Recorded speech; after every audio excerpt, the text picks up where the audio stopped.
आपके भीतर बैठे प्रभु को मेरा प्रणाम स्वीकार करें। आज हम बात करेंगे कि हम अपने जीवन में सुखी कैसे रहें। दुख तुम्हारा निर्णय है, सुख भी तुम्हारा निर्णय है। तुम जरा एक बात मान के चलो, तुम डिसाइड करो 3 महीने सुखी रहेंगे, फिर देखेंगे, बाद में सोचेंगे।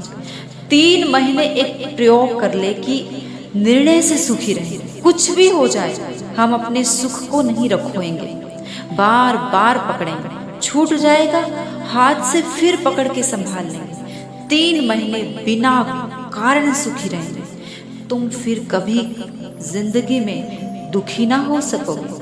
क्योंकि एक बार भी तुम्हें क्षण भर को भी यह पता चल जाए कि अकारण सुखी हुआ जा सकता है, सुख स्वभाव है, उसके लिए किसी भी कारण की कोई भी जरूरत नहीं है, तो वह तुम्हारे भीतर बजता हुआ सितार है, बज ही रहा है। तुमने तरकीबों से आंखें और कान बंद कर लिए, तुमने व्यर्थ की शर्तें बिठा रखी थी कि यह शर्तें पूरी होगी तब मैं सुखी हो जाऊंगा।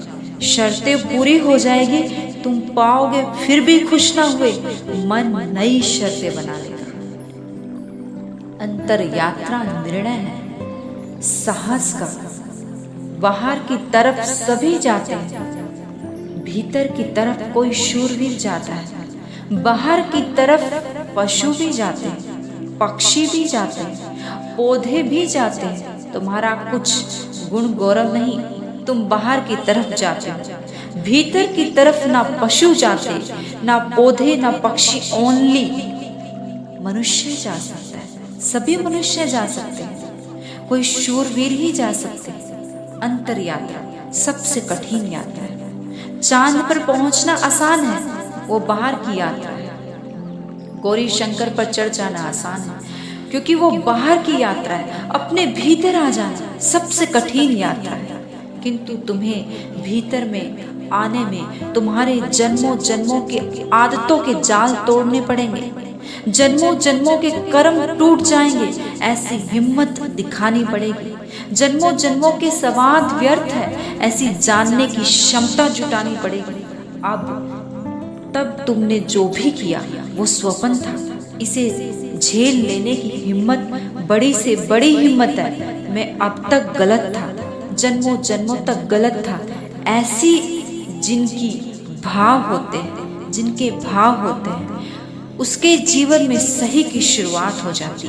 सत्य की तरफ उसने पहला कदम उठाया, जिसने जान लिया मैं अज्ञानी हूँ, जिसने ज्ञान के मंदिर की तरफ पहला कदम उठाया।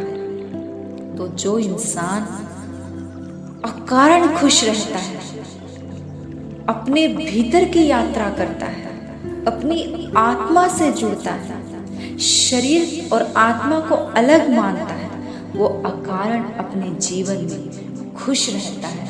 उसे किसी भी कारण की जरूरत नहीं पड़ती। आपने सुना, मैं बहुत आभारी हूँ। आपके भीतर बैठे प्रभु को प्रणाम करती हूँ।